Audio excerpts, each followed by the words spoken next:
Thank you so much. I would like to start tonight with 3 questions. Question number 1, who believes in gender equality? Everyone, yeah? Who believes in equal pay?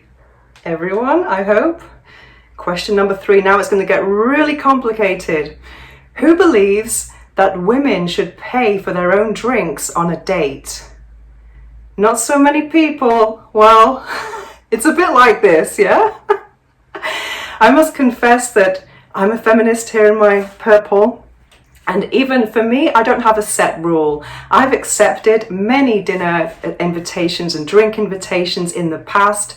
I'm sure I will again in the future. But the thing is, it should never be, well, of course, it should be with good intentions when someone is doing it from the heart and not a little bit lower down, because sometimes when people invite you to drinks and dinner, they are doing it because they want to inadvertently pay for sex, which we don't want, of course. But tonight, I would like to persuade all of you ladies to pay for your own drinks from now on. Many girls grow up being taught that we should find a rich man to take care of us. I remember when I was studying my A-levels, which is like selectividad in England, around 18, I was trying to learn so many things, so many names and dates and facts, and I was panicking, and I had a group of some friends we were studying together. And the night before an exam, a friend of mine said to me, when she saw me panicking, you know, if we fail, it doesn't matter because we can just get married. And I thought, it was hilarious. But I never thought that would be a real lifestyle choice. And then a few years later, in 2008, I was working in real estate. And as you know, 2008 was the worst time to be in real estate. So I had no money, and some of my family members said to me, you know, why don't you just get married and you have no more problems? And I thought, great, terrible advice. Instead, I left my job and I set up a blog, and I haven't looked back since. The thing is, there's no such thing as a free lunch, as the saying implies. And here is a very shocking statistic for you. In the UK, 59% of married women would get divorced if they could afford to. That is absolutely shocking. Also, yesterday, as you may know, was the International Day of the Elimination of Violence Against Women. I wonder how many, I'm pretty sure that there will be a lot less victims if women were truly economically dependent. Of course, marriage is not a trap, an unhappy trap for all people. Many people are actually happily married as well. And in 2017, I came across a very interesting article by Casey Edwards in The Guardian. And she wanted to find out if she was the only person she knew who was happily married, because she was quite surprised. So she started to investigate long-lasting relationships to actually find out what the secret was.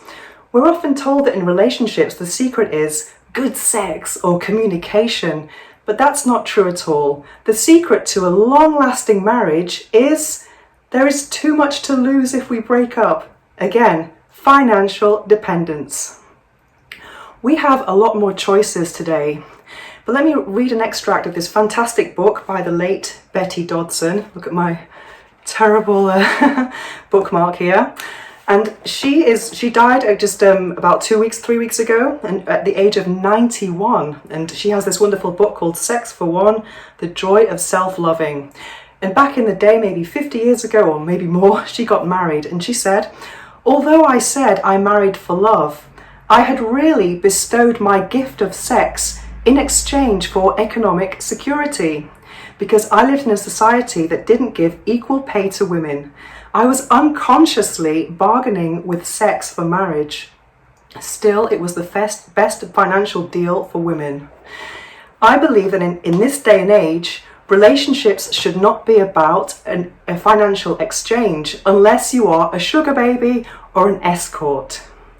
We should not be encouraging young girls to try and find a man to look after them. We should not be encouraging women to not be able to survive in a climate like today and be months and years out of the financial or the economic market and having no skills. This is not the way we should be living.